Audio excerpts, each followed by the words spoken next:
Here is my review for The Legend of Korra Season 4, Episode 4, titled The Calling. So not really too much actually happened in this week's episode of The Legend of Korra, just more characterization when it comes to Jinora, Ikki, and Milo, some information when it comes to Kuvira, and Korra getting her groove back, baby! So let me first start off with the information of Kuvira in this episode. The first thing we see here is when Ikki and Milo go into the first place to go see if Korra's over there, we see a lot of Kuvira like flags hanging around everywhere. And that just goes to show you just how much influence Kuvira is having over the Earth Kingdom. I'm sorry. It's the Earth Empire.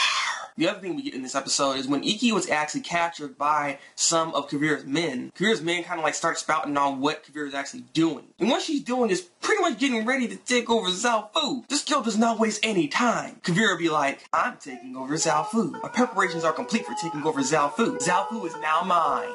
The Great Uniter! Kuvira just has too much freaking swag, though. I just gotta throw it out there. So when it comes to Jinora, Ikki, and Milo in this episode and the characterization, Jinora, as we see, she's very composed, calm, and collected. On the other hand, we have Milo, where he's not calm and collected at all, and he's not composed at all. He's just very out there. And then we have the middle child, Ikki. She's like between the two. She's somewhat composed and somewhat not composed at the same time. Like, she can be a little funny and dumb at times. But there are other times where she can get serious just like how Jinora is. And the one thing that she does have that I noticed with this episode here is that she's very, very clever. Because when she was captured by those men, she was actually very, very smart in not telling where her siblings are. Not only did she withhold that information, she also tried to get information out of them, trying to figure out where the Avatar is. So she just was very cunning and was trying to make sure to get everything that she needed to get out of this situation. So I just find it interesting that Ikki was capable of doing something like that. Though I have to say, if it was like freaking Milo getting captured, of course, he would just not cooperate. He'll be a fool, just acting dumb. And Jinora, I don't know if she would actually full on cooperate like the way Ikki did, honestly, like actually trying to figure out some stuff. Because one thing I actually noticed about Jinora is the fact that she constantly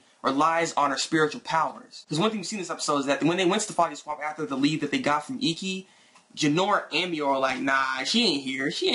Jinora's like, I can't freaking sense her, so she can't be here. And so, like, again, that's just a mark just how reliant she is on her power. And the funny thing is they're about to leave, but then the Foggy Swamp's like, get over here! Freaking got Scorpion inside the freaking Foggy Swamp, because like, she's in there. Go get that girl, because she need help. So when it comes to Korra in this episode here, Korra is still lost and not sure what to do. So Toph pretty much lays some knowledge on her. And this episode kind of goes to show you just how wise Toph actually is. But pretty much, Toph tells Korra that she needs to move forward and don't let the fear of her past control you. You have to face your fears and overcome them. And one way Toph actually tries to help Korra is that she takes her to the Banyan Grove tree, because the Banyan Grove tree pretty much connects the entire forest and all that. And when it comes to Korra, we know that she is very disconnected from everything. Family, friends, her avatar spirits, going into the avatar state. So yeah, she's very disconnected. So pretty much she's trying to get her back to how it feels to be connected again. And it seemed to work. So Jinora, Ikki, and Milo end up finding Korra. And Korra pretty much gets enough courage to actually try to metal bend the poison out of herself. Though she struggled, she managed to actually take out the poison. And honestly, that was a really nice scene there when she actually bended out that metal. And when she got the metal out of her, she was able to actually connect back to the avatar state. And she feels lighter. So she got her groove back, baby! She is in tip-top condition to finally go ahead and take on Kuvira. And I guess with this episode here, this is the last we'll see of Toph. I'm gonna miss this girl.